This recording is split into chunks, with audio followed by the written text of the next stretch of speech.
Watching USFL football to ABC's Wide World of Sports. This is Bill Fleming along with Sam Posey and Chris Economaki at the Darlington 500. We are live, and we have completed 332 of 367 laps in one of the most grueling races that I think automobile racing ever has had, and that is the Darlington 500. Later on, of course, we'll be switching live to Santa Anita and the 46th running of the Santa Anita Derby, the premier West Coast showcase for thoroughbred racing's Triple Crown hopefuls, a mile and an eighth for 3-year-olds, and of course you have already, I'm sure, decided who your favorite would be, Desert Flying or 5th Division, Total Departure. Jim McKay will have all that story for you a little bit later on, live from Santa Anita in California. But right now, we are in the midst of some very fine racing here in Darlington.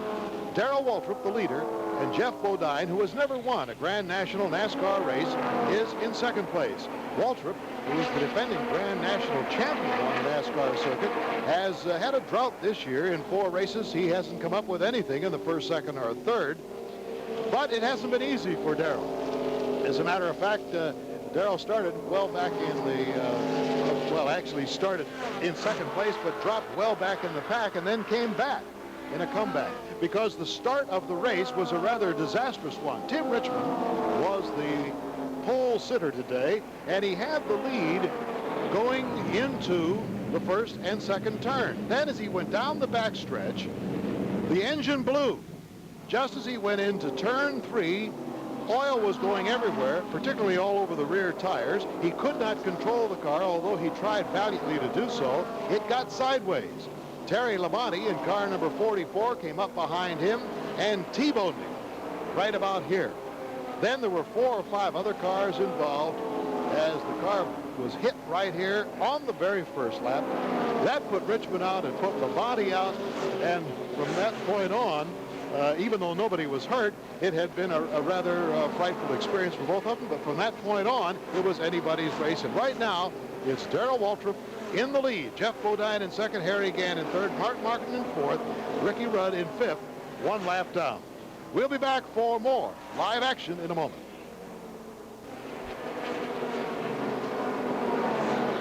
Darrell Waltrip is the leader, but perhaps you'd like to be brought up to date on some of the other drivers who are your favorites.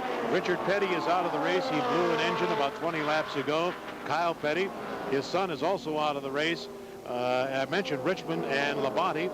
Ruttman is out of the race, as you know. Benny Parsons is out, and Baker is out.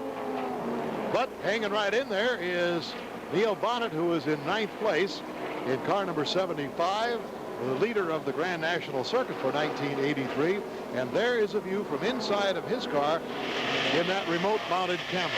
And again, I can't get over how noisy it must be to the drivers taking that pounding for 4 hours.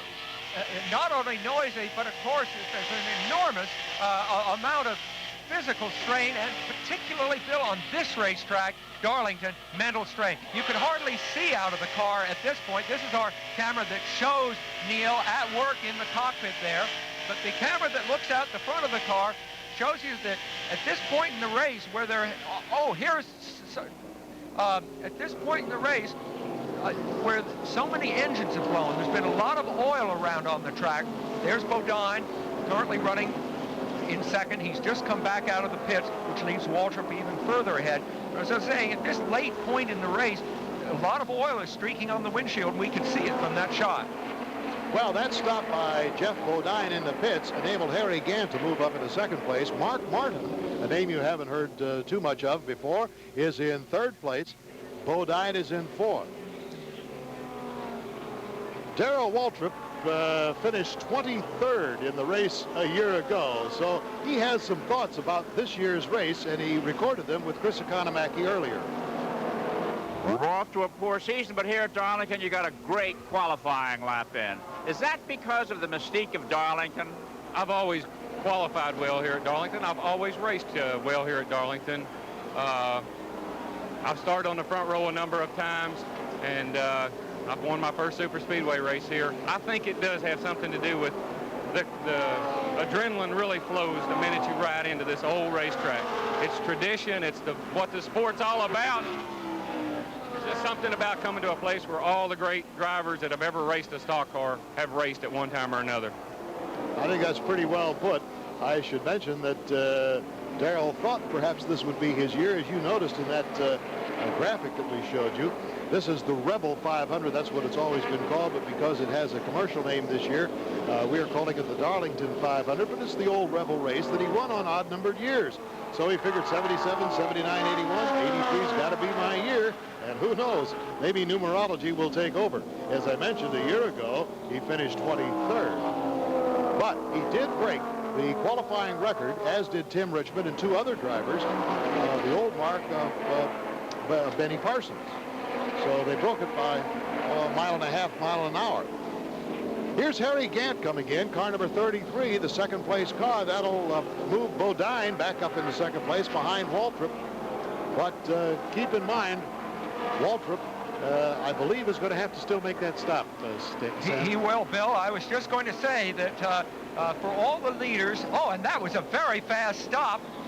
Fuel only on that stop, so that was a major strategic move by the team headed by the chief mechanic Travis Carter, the crew chief. So they just dumped fuel, and they may be ready to run the rest of the race. I believe, yes, they are. So what we're seeing now, the last moves of what is really an afternoon-long chess game. It's often been described that way, and of course you have to try to decide to have the best setup on your car as you come to the end of the race. Well, as I mentioned earlier, here comes Darrell Waltrip into the pits. This will be the final pit stop of the afternoon on lap 347. We have only 20 laps to go, so it's just a gulp of fuel. That's really all he's going to take on. As you saw earlier, Harry Gant came in and was in such a short time, he did not give up second place to Jeff Bodine. Boy, a quick gulp is right. They're filling it from those NASCAR specified tanks, of course, gravity feed into the car. You would not get service like that in your local gas station, I reckon, Bill. And you see how quickly he gets right back out and merges with the traffic. He did not even lose the lead with that move. Now, as a matter of fact, he still has about a 300-yard lead now on Harry Gant. So that very quick stop with only 20 laps to go enabled Waltrip to hang on to the lead. As I mentioned earlier, this race used to be called the Rebel 500. And believe it or not, when they began it years ago, they were in convertibles. Remember those days?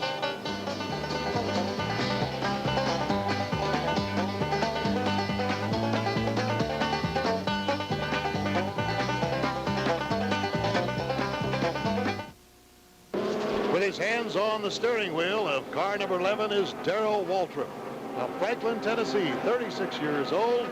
And if he can keep it together for another 16 laps, he will win the Darlington 500. Let's go down to Chris Economaki for a report. A couple of the stock car racing big-name favorites are having a tough day. Bobby Allison, who led earlier, fell 11 laps behind when a power steering pump broke. Back on the track, he's made up 3 of those laps and is in one of the fastest cars. But it's hopeless at this point. And Cale Yarborough, who lives just down the street and who has won the Labor Day race here 5 times, has never been able to win in April, and the April jinx is staying with him. He's 2 laps down, but hanging in there. Back to you, Bill. Jeff Bodine had a problem just as you were talking there. He spun around. It looks like he clipped the wall and is down on the apron. The yellow flag is out. It comes out at lap 352. So we have 15 laps to go. I don't think this will be a very long yellow unless there's something down there I don't see. The track looks good, Bill. I think he may have gotten away with not throwing a lot of oil all over the track. I think we all should mention David Pearson, who has won more races here than anybody else, 10, believe it or not. He is also out of the race. He was black flagged. And here comes Jeff Bodine in. Boy, I'll tell you, that's a tough break for the 1982 Rookie of the Year, because Jeff Bodine really had the afternoon under his control, leading for over 200 laps. Here's Darrell Waltrip on the left side of your screen, and Harry Gant is right behind him in car number 33. So everybody now is coming in, and Mark Martin in car number 2 should be our unofficial leader of the race. Well, you certainly see frenzied activity there, Bill, between the leader, Darrell Waltrip on the right, Harry Gant there on the left. Both those teams play side by side. They know what the other team is doing, not only how fast they're doing it, but what they're doing. There, Darrell Waltrip's crew, obviously, they both decided to change not only the outside, but the inside tires. So they will be ready in the best possible form that a car can be for the sprint to the finish. Waltrip, of course, leaving first after a 28-second pit stop, but Gant is right behind him. Well, that's an interesting, it sets up an interesting finish here. We have only 13 laps to go. Now, Neil Bonnet, as we mentioned, is in car number 75 under the yellow. We'd like to talk to him. Neil, this is Sam Posey. Can you hear me? Neil, this is Sam Posey. Can you hear me? Yes, Sam, I just now picked you up. I've got a good bit of static in here. I just now got you. All right. Now, we understand you've just got a lap before it's going to go green, but how are things going for you now? They're starting to restart. We're getting ready to restart the race, Sam. I've been on 7 cylinders. I've got a bad miss in the engine. It's one of them kind of days you hate to see at the races. You can't seem to do anything right. It's was in that wreck early, and there's something messed up on the rear end of the car. And since that time, I've had the engine lose a cylinder from about 7,000 RPM on up. It misses. These guys are in contention to lead the race. I'm going to get over here out of the way. Jump in here behind them. Okay, well, listen, Neil, thank you very much for your comments. Good luck to you. Thank you, Sam. I wish we was running a little bit better. I'd stick you up there in the middle of it, but we'll do the best we can do. Okay, good luck. All right, we're going to watch the restart of the race from inside Neil Bonnet's car. So we'll get an idea of when these drivers put their foot into it. As soon as they see the pace car move down, the safety car move down, they start to pick up speed. Neil will pick it up with them. And here we go. Darrell Waltrip in the lead. Harry Gant is in second. Mark Martin's in third. Ricky Rudd's in fourth. Bill Elliott's in fifth. Well, you see, Bill, he didn't have very good acceleration there. That's that engine miss that he was referring to. Dale Earnhardt had been right in front of him and pulled cleanly away. But Neil has been excellent all day long in the turns, and you see him starting to make up a little ground in the turns. I don't know if you can hear me or not, but He just passed Ronnie Thomas there in car number 41. So we have 10 laps to go. Darrell Waltrip in the lead. Harry Gant right behind him. Those are the only 2 cars on the same lap, because Mark Martin, Ricky Rudd are both 1 lap down. So it's going to be a 2-car race to the finish, barring anything unforeseen. Well, Bill, you know, this is the first NASCAR telecast we've done for years without the behind-the-scenes help of Bruce Jacoby. Bruce was a driver who had retired, but he got a chance to drive at Daytona back in February, and he was seriously injured then. He's been in a coma for several weeks, and only recently has he shown any signs of even a possible recovery. It was 1 race too many, I think, for Bruce, which is a real shame, and we at ABC miss him very, very much. Bruce, of course, was invaluable to our crew, and again, we'd like to remind our viewers that there is a Bruce Jacoby Fund going on by USAC, and we just want to remind you that in your racing publications you can find out all about that. Darrell Waltrip in the lead, Harry Gant in second place. Let's get a word with Darrell Waltrip about his run during these last couple of years when he's been the Grand National Champion. You won here in 79, you won here in 81. If the sequence follows, why, we'll be talking with you after the race. You believe in that kind of stuff? I sure do. I believe in miracles, too, after North Carolina State won. Speaking of that, you know, Richard Petty, who had some tough luck here a little bit earlier and spun out when he lost an engine, said that the greatest thing that ever happened to him was when Lorenzo Charles stuffed that ball in for North Carolina State in the victory over Houston. He said the reason it was great was because, did you see the number on Lorenzo Charles' jersey? It was 43.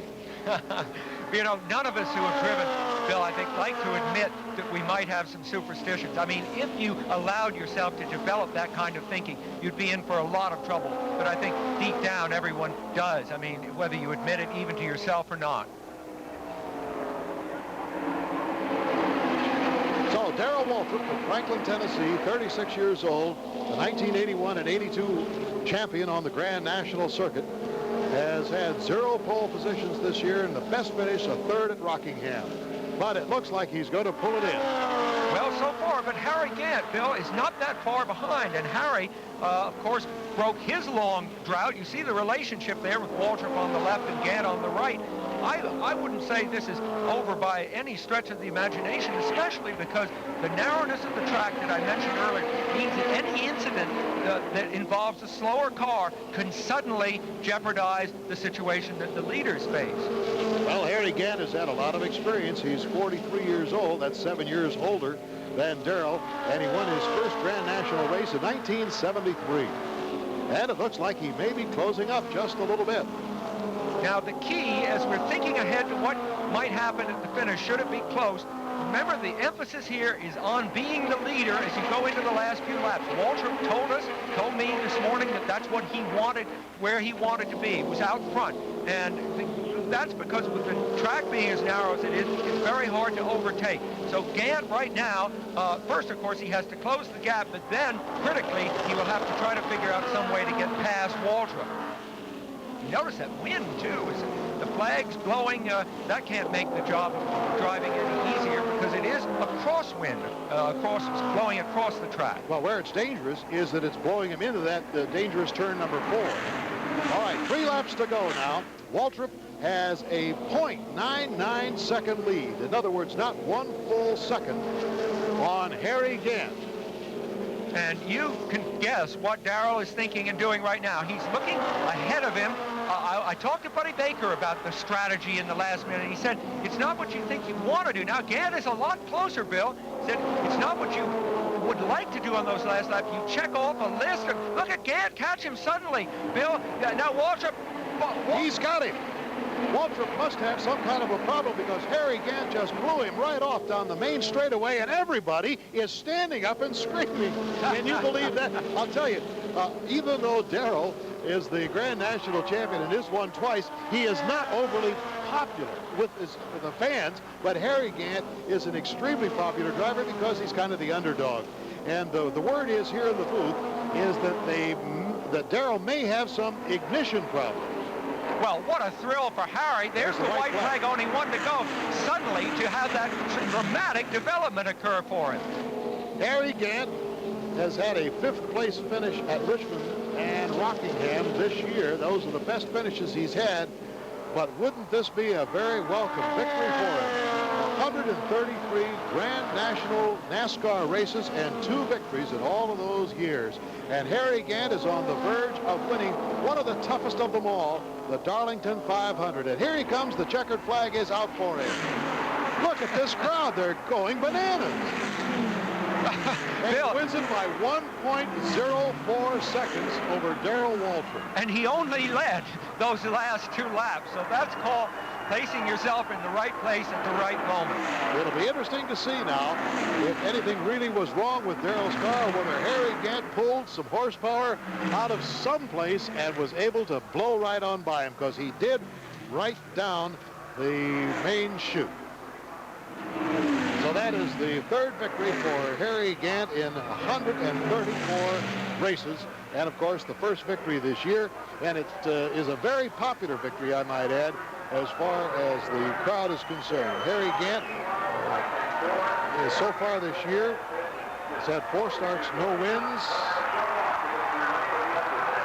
So he comes into victory lane, and, of course, we're going to be talking to him. And after our commercial message, we're going to be going to Santa Anita for a quick word about the live race, the Santa Anita Derby coming up. Right now, we pause for this commercial message and a word from our local stations. 43-year-old Harry Gant of Taylorsville, North Carolina, is the winner of the 1983 Darlington 500. Let's join Chris Economaki and meet him. Well, congratulations, Harry. Was it a surprise? Thank you, Chris. Well, it was at the last lap. I thought, we run real good all day, and we just stayed in contention. We run the top 3 or 4 all day. We both pitted there at the end and just put in gas. I thought I believe I could beat him in, because it seemed like I was gaining on him. But then the caution come out there with about 10 laps to go. We put 4 new tires, and his car was quicker on the tires than mine was, but it felt like after mine wore a little bit that mine would have picked back up, but I doubt if it had been enough laps to have overtaken him, and you know, we just happened to be second at the right place at the right time today, and Travis done a terrific job. The crew done a good job getting us out and setting the chassis up, and so you got to be there to win, and we was there today. Do you think something happened to Darrell's car there 2 laps to go? Yeah, it puffed a little smoke out the exhaust going down the backstretch about 2 laps to go, and I don't know if it was maybe run out of gas or what it was, but it seemed to shoot some smoke out. Miss Gant, what do you think of your husband today? I'm just speechless. I'm glad he won. How about your daughter over here, Harry? How are you going to celebrate? I'm thrilled. That's his first time. Okay, the happy Harry Gant family. Back to you, Bill Fleming. All right, thank you. And Harry Gant broke the ice on the NASCAR circuit last year, winning at Martinsville and Charlotte. And now, of course, this is the biggest win of his entire career because they say it's the toughest track of all to drive. Harry Gant, the winner. We're going to try to get a word with Darrell Waltrip if we can find him down there, and Chris can make contact with him and find out what happened. Mark Martin finished third, as you saw there, and then Ricky Rudd was fourth, Bill Elliott fifth. Then Cale Yarborough, Neil Bonnet, Bobby Allison, Jeff Bodine, and D.K. Ulrich. So we'll be returning here to Darlington, South Carolina after our commercial message and a brief trip to Santa Anita.